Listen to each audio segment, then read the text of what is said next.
सबसे ज़्यादा बेशरम और गलीज इंसान मैंने मेरी ज़िंदगी में देखा है। इतना बेशरम इंसान है अरमान मलिक कि वो एक चीज़ बोलता है, झगड़ा करता है, फिर स्वीट हो जाता है, फिर बोलता है।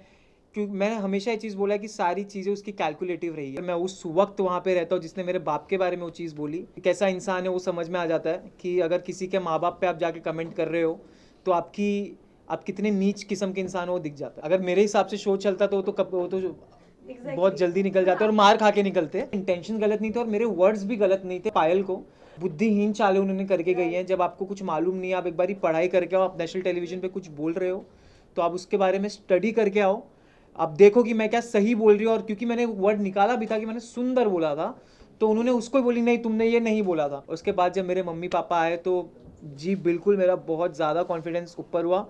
और मैं सोच लिया अगर मेरे ऑडियंस और मेरे माँ बाप सही समझ रहे तो मुझे घंटा फिर किसी से फ़र्क नहीं पड़ता। आप अगर ये सारी चीज़ें देखो तो एक चीज़ से ये समझ सकते हो कि भाई उनकी फट गई थी लिटरली। हम चारों से सब घर वालों की फटती थी कि भाई अगर ये नहीं जा रहे यहाँ से, इनको तिगड़म करके निकालना पड़ेगा। क्योंकि अगर इनको तिगड़म करके नहीं निकाले तो ये आखिरी तक नहीं हिलने वाले। और मैं ये दावे के साथ कहता हूँ जो हिसाब से मुझे ऑडियंस का, जनता का प्यार दिखा है, हम चार तो नहीं हिलने वाले थे। मैं साई को एक बात बोलना चाहता हूँ, साई आपके लिए एक मैंने नया नाम निकाला है, आप साई केतन या आप साइड केतन है, ठीक है। तो साइड केतन इसीलिए आपने पूरे शो में आपने यही चीज़ बोला है कि ये एक दो दोस्ती, एटलीस्ट हम अपने दोस्ती पे तो थे। जो भी हमारे बीच में हम एक दूसरे के साथ खड़े थे, जो पूछ बोल रहे हो, हम दोनों एक दूसरे को सुधारते थे, बोलते थे।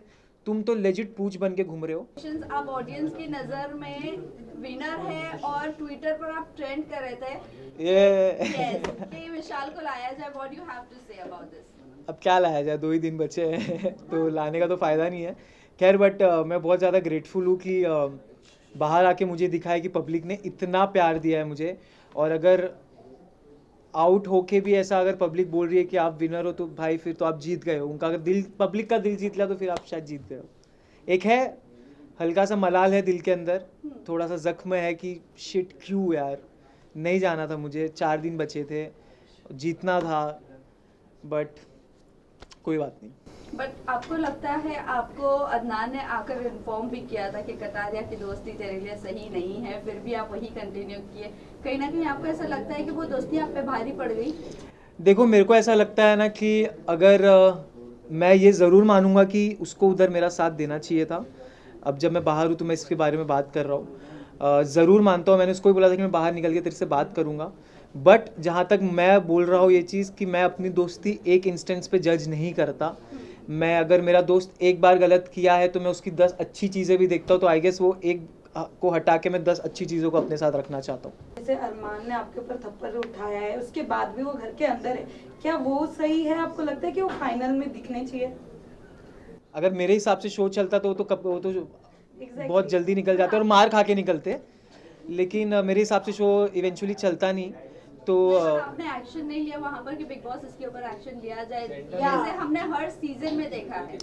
देखो क्या होता है ना कि जब आपके ऊपर, जब पूरा घर आपके अगेंस्ट हो जाता है और आपका जब माइंड इतना प्रेशराइज हो जाता है और आपके साथ इतना बड़ा कांड हो जाता है और उस चीज़ को एक स्पेशल केस दे दिया जाता है ना, तो कहीं ना कहीं आप अपने आप पे सेल्फ डाउट करने लगते हो कि क्या कहीं मैं ही तो गलत नहीं था। और मैं उस टाइम पे इतना ब्लॉक हो चुका था माइंड से, मतलब मैं टूट चुका था। मैं बेसिकली मैं दिल से बोल रहा हूँ ये सारी चीज़ें कि मेरे को कुछ, जी मेरा कॉन्फिडेंस जो मेरा था स्टार्ट से, मेरा फोकस सब गायब हो चुका था। तो मैं था वहाँ पे बट मैं नहीं था, तो I was just zoned out. उसके बाद भी आपके घर वालों को बहुत सारी चीजें गलत भी बोली गई, अरमान ने गलत बोला है, उसको लेकर क्या कहना चाहोगे? खैर वो बात तो मैं इधर आके देखा, मैंने बाहर आके देखा। अगर मैं उस वक्त वहाँ पे रहता हूँ जिसने मेरे बाप के बारे में वो चीज़ बोली, तो मैं उसको ये चीज़ बिल्कुल प्रॉमिस करता हूँ कि वो बहुत ज़्यादा, जितना उसने मेरे को मारा उससे ज़्यादा ज़ोर से खा के और मैं घर में उसको मार खाता और मैं फिर घर से निकल जाता और मेरे को फिर कोई मलाल नहीं रहता। बट खैर उससे तो उसकी नीयत दिख जाती है, उसकी वो कैसा इंसान है वो समझ में आ जाता है कि अगर किसी के माँ बाप पे आप जाके कमेंट कर रहे हो तो आप कितने नीच किस्म के इंसान हो वो दिख जाता है। बट विशाल, थप्पड़ वाले इंसिडेंट के बाद मैं आपको हैट्स ऑफ करना चाहूँगी जिस तरीके से आपने उस पूरी चीज़ को मैनेज किया है। बहुत ही अच्छी तरीके से मैनेज किया। जैसे कि आपने कहा कि मैं बहुत मतलब मेरा कॉन्फिडेंस गिर गया था। पेरेंट्स के आने के बाद में कितना रिलीफ मिला एंड कितना कॉन्फिडेंट गेन कर पाया? बहुत, मतलब 2-3 दिन तो ऐसा था कि मतलब मैं सोच रहा था कि शिट यार ये क्या हो गया मेरे साथ बाहर क्या हो रहा होगा, मेरे जनता, मेरे दोस्त, मेरी फैमिली क्या सोच रही होगी मेरे बारे में। अंदर से मुझे मालूम था ये चीज़, अंदर से मुझे एक आवाज़ आ रही थी, मेरा इंट्यूशन था कि मेरे इंटेंशन गलत नहीं थे और मेरे वर्ड्स भी गलत नहीं थे, बट क्योंकि इतने लोगों ने मेन इसमें मैं बोलना चाहूँगा पायल को बुद्धिहीन चालें उन्होंने करके गई हैं। जब आपको कुछ मालूम नहीं है, आप एक बारी पढ़ाई करके आओ, आप नेशनल टेलीविज़न पे कुछ बोल रहे हो तो आप उसके बारे में स्टडी करके आओ, आप देखो कि मैं क्या सही बोल रही हूँ। और क्योंकि मैंने वर्ड निकाला भी था कि मैंने सुंदर बोला था, तो उन्होंने उसको ही बोली नहीं तुमने ये नहीं बोला था। खैर तो 2-3 दिन में लॉस्ट रहा, लेकिन फिर मुझे एक चीज़ समझी कि नहीं, मुझे स्ट्रांग होना है मेरे घर वालों के लिए, मुझे गेम पे फोकस करना है। उसके बाद जब मेरे मम्मी पापा आए तो जी बिल्कुल मेरा बहुत ज़्यादा कॉन्फिडेंस ऊपर हुआ और मैं सोच लिया अगर मेरे ऑडियंस और मेरे माँ बाप सही समझ रहे तो मुझे घंटा फिर किसी से फ़र्क नहीं पड़ता। लेकिन इस पूरे इंसिडेंट में लवकेश ने आपको बैक स्टेप किया है, उसके बावजूद आपकी और लवकेश की दोस्ती जो है वो कायम रही एंड एक टास्क के दौरान आप दोनों ने ही एक दूसरे की पोल खोली। कहीं ना कहीं मन में एक ग्रज आपके था लवकेश को लेकर जो आप दोस्ती के लिए दबा कर बैठे थे? नहीं, मुझे कभी ग्रज नहीं था जी। ये चीज़ मुझे बुरी ज़रूर लगी थी कि मैं चाहता था मेरा स्टैंड ले वो जगह, और एक चीज़ जो मैंने बोली थी कि अच्छे इन अ गुड वे मैंने बोला, वो चीज़ मैं चाहता था वो क्लियर करे। बट खैर मैं ये भी उसको देता हूँ कि बहुत प्रेशर था वो टाइम पे। और मैं जैसे बोला, अभी भी उसने कल मीडिया इंटरव्यू में बोला कि कुछ चीज़ें जैसे 4 घंटे पहले की भी बातें याद नहीं रहती। बिग बॉस के घर में हज़ारों बातें होती हैं, तो मेरा ये बोलना था अगर तेरे को नहीं अच्छे से तू बोल देता कि मुझे अच्छे से स्टेटमेंट नहीं याद है जो भी है। बट जहाँ तक रही बात टास्क की, तो टास्क में मैं ये बोलना चाहूँगा कि यार वो एक टास्क था, हमको करना था, उसके बाद भी हम खुश नहीं थे उस चीज़ से जो हमें करना पड़ा था। और हमारे पास ये बहुत अलग किस्म की एक अजीब सा टास्क आ गया था हमारे पास, हमको करना पड़ा क्योंकि बिग बॉस ने क्लियर शब्द में लिखा था कि ये मजाक नहीं है, आपको ये टास्क करना है।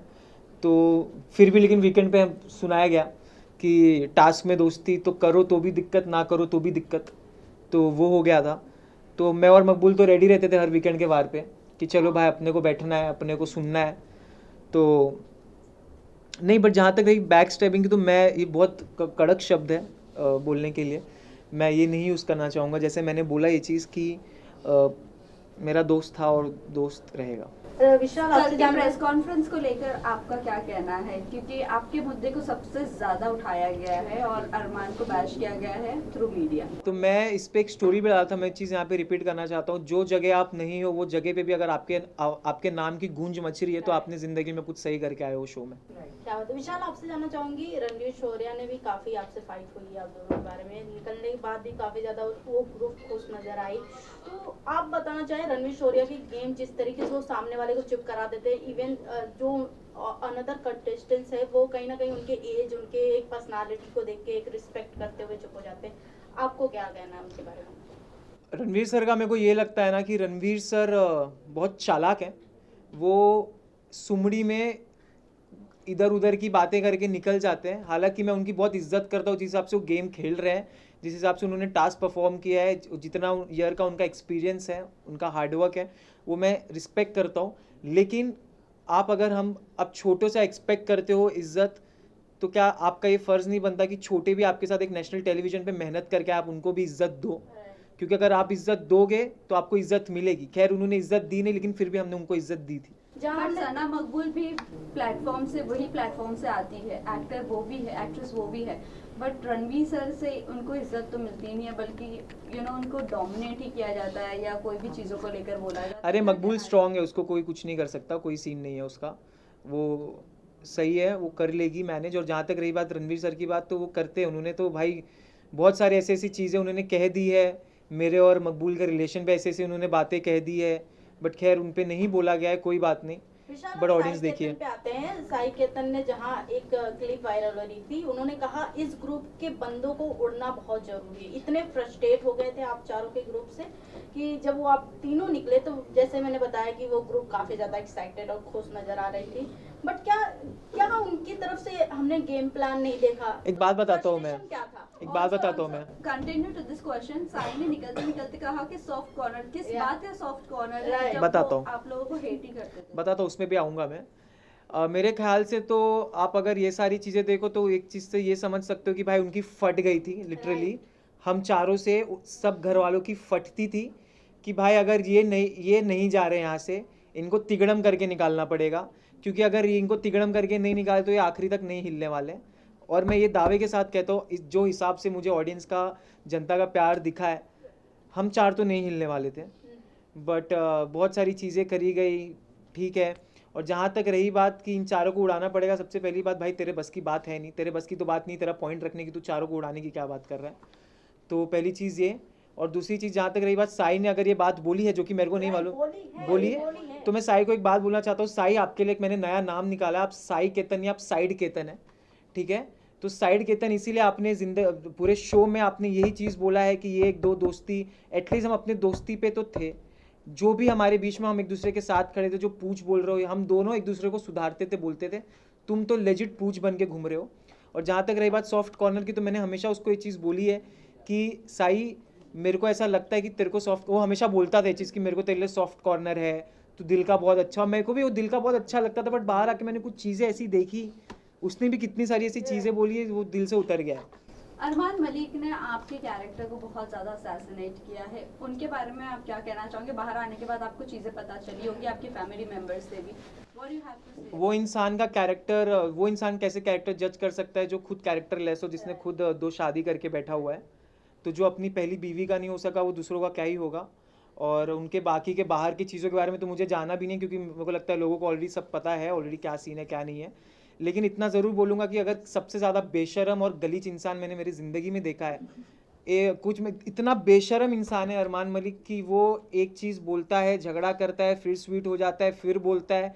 क्योंकि मैंने हमेशा ये चीज़ बोला है कि सारी चीज़ें उसकी कैलकुलेटिव रही है, और हर एक चीज़, भले वो झगड़ा हो, भले उसको क्या बोलना है, हर एक चीज़ कैलकुलेटिव है। अगर मुझे मालूम होता उसके, तो मैं भाई उससे तो कभी मैं बात, उससे तो खैर मेरे को बात करना भी, उससे मेरे को गवारा नहीं है।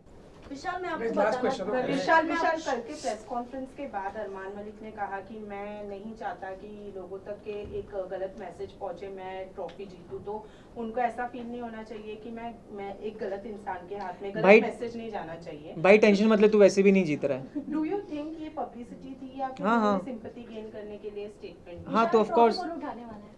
ट्रॉफी मैं चाहता हूँ कटारिया मकबूल में से कोई उठाए, बिल्कुल मैं ये चाहता हूँ। और जहाँ तक रही बात जो आपने पूछी कि उन्होंने बिल्कुल सिंपैथी के लिए कर रहे हैं, तो मैं ये बोल रहा था कि जहाँ तक रही बात सिंपैथी की, उन्होंने मेरे निकलने पे, जब मैं इविक्ट हुआ तो उनके प्रोफाइल पे एक वीडियो आया जहाँ पे उन्होंने मेरे साथ डाला हुआ है, मेरा भाई है वेल प्लेड विशाल। आप इसी से समझ जाओ कि क्या ये हैं, क्या ये इनकी जो बीवी हैं बाहर पायल जी, वो उनकी टीम क्या कर रहे हैं, मेरे को समझ में नहीं आ रहा है। अंदर भी वो इंसान क्या बोल रहा है। और मैं, जैसे मैंने बोला कि भाई आप टेंशन मत लो, तुम वैसे भी नहीं जीतने वाले हो। लास्ट में निकलते हुए आप हक करके निकले थे अरमान को, दिल में क्या चल रहा था? विशाल इतने प्यार से हक किया था आपने। प्यार से नहीं, खैर उन्होंने मुझे भूल चूक माफ़ बोला था निकलते टाइम, जब उन्होंने मेरे को हक किया था, तो भूल चूक माफ़, ठीक है। तो खैर माफ़ तो नहीं किया हूँ मैंने उनको, बट क्योंकि मेरे अंदर इंसानियत है और मेरे अपब्रिंगिंग्स अच्छे हैं, जो उनके हिसाब से, जो उन्होंने मेरे बाप पे कमेंट किया था, तो मेरे अपब्रिंगिंग अच्छे हैं। तो अगर वो मेरे साथ सामने से आ रहे तो मैं चाहता हूँ उनको मैं धक्का दे सकता था, लेकिन उसको मैंने बोला ठीक है मैं जा रहा हूँ, तुम मिल ले, कोई बात नहीं। बट हेट और जो डिसलाइकिंग है वो तो मेरे दिल से कभी नहीं विशाल, मैं जाएगी। आपसे पूछना चाहूंगी, आप बाहर आके पायल के वीडियोस तो देखे होंगे, जैसे आपने कहा कि जब वो शो पे आई थी वीकेंड के बाद पे, तो उन्होंने आपको बोला कि एक माँ है, ऐसे कैसे बोल सकते हो। बट ये सब होने के बाद वो बाहर मीडिया को इंटरव्यू देते हुए नजर आती हैं कि हमें जो क्लिप दिखाई गई वो गलत दिखाई गई। इवन वड़ा पाव वाली की बात करें तो उन्होंने भी बहुत कुछ बोला कि हमें अनकंफर्टेबल होता है विशाल के सामने। हाँ, तो अच्छा अनकंफर्टेबल हो रहा था इसलिए निकल गई ना घर से। फिर बाहर आने के बाद वो चीजें वो लोग इतने मैनिपुलेट से बोल रहे हैं कि हमें जो चीजें दिखाई गई, हमें उस नजरिए से हमने बात किया, बट अभी हम सॉरी बोलते हैं विशाल को। उन्होंने सॉरी भी बोला है, बट और फिर आके बाहर पलट गई ना। राइट। तो अभी पायल का जो डिवोर्स चल रहा है कि मैं डिवोर्स देने वाली हूँ, आपको क्या लगता है फेक ये सब जो हाइप बढ़ाने के लिए हो रहा है? हाइप बढ़ नहीं रही है भाई, घटी रही है। हाइप उससे कुछ भी नहीं हो रहा, वो लोग उल्टा और गलत ही साबित हुए जा रहे हैं, जितना कर रहे हो उतना दलदल में फंस रहे हैं।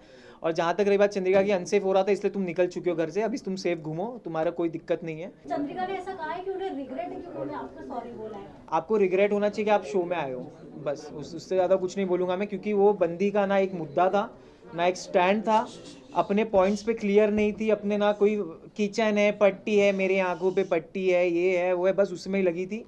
और जहाँ तक रही बात, मैंने उनको हमेशा रिस्पेक्ट से ट्रीट किया है, उन्होंने मेरे कैरेक्टर पे काफ़ी सारी चीज़ें बोली जबकि वो इन्वॉल्व भी नहीं थी, फिर भी उन्होंने जब मुझसे माफ़ी मांगी तो उनको मैंने 2 सेकंड में माफ़ कर दिया। और अगर बाहर आके वो कर रही तो भाई वो उनके ऊपर है, वो उनका माइंडसेट है। Thank you guys, thank you आप लोग के सपोर्ट के लिए बहुत बहुत थैंक यू गाइस।